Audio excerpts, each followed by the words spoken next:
سفر معراج اپنے 3 مراحل میں پہلا مرحلہ سفر معراج کا پہلا مرحلہ مسجد الحرام سے مسجد اقصی تک کا ہے۔ یہ زمینی سفر ہے چونکہ انسانی دنیا کا حصہ ہے اور ذہن انسانی میں اس کی تفہیم نسبتاً آسانی سے ممکن ہے، اس لیے اسے تفصیل سے بیان کیا گیا، حتیٰ کہ سفر کے احوال، واقعات اور اس کی حقانیت پر دلائل بھی بیان کیے گئے ہیں۔ دوسرا مرحلہ مسجد اقصی سے لے کر سدرۃ المنتہا تک ہے۔ یہ قرہ ازی سے کہکشاؤں کے اس پار واقعہ نورانی دنیا تک سفر ہے۔ یہ چونکہ مخلوق کے حدود کے اندر تھا لہذا اسے بھی بیان کیا گیا، مگر تفصیل سے بیان نہیں کیا کیونکہ یہ پوری طرح ذہن انسانی میں آنے والا نہ تھا۔ تیسرا مرحلہ سفر معراج کا تیسرا مرحلہ سدرۃ المنتہا سے آگے قاب قوسین اور اس سے بھی آگے تک ہے، چونکہ یہ سفر محبت اور عظمت کا سفر تھا اور یہ ملاقات محب اور محبوب کی خاص ملاقات تھی، لہذا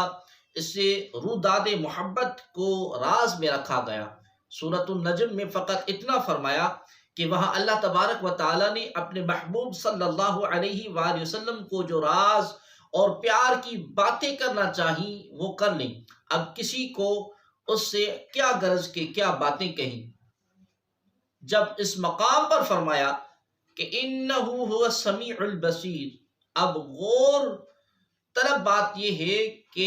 یہ نہیں بتایا کہ دیکھنے اور سننے والا کون ہے، اس سے مراد اللہ تبارک و تعالیٰ کی ذات بابرکات بھی ہو سکتی ہے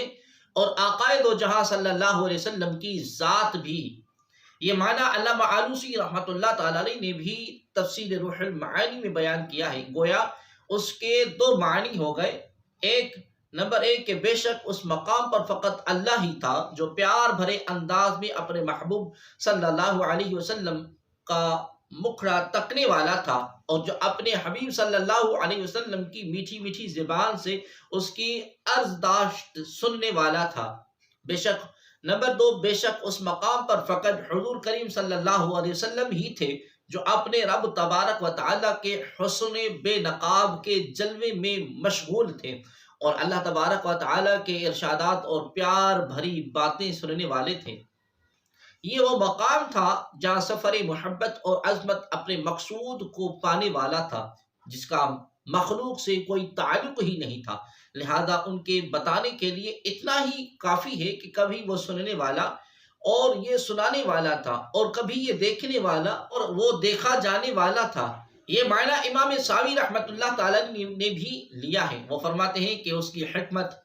یہ ہے کہ اللہ تبارک و تعالیٰ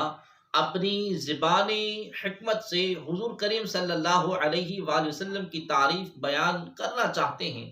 تاکہ واضح ہو کہ آپ کا مقام کتنا بلند ہے، نیز آپ کریم صلی اللہ علیہ وسلم کی عظمتوں کا حال معلوم ہو سکے۔ عارف الراعی فرماتے ہیں کہ اگر تو لن ترانی اور ما کذب الفؤاد ما رآ کا آپس میں مقابلہ کرے تو تیری سمجھ میں آ جائے کہ حقیقت کیا ہے۔ موسیٰ بے ہوش ہو گئے جبکہ آقا کریم علیہ السلام کی چشم اقدس بھی دنگ نہ ہوئی۔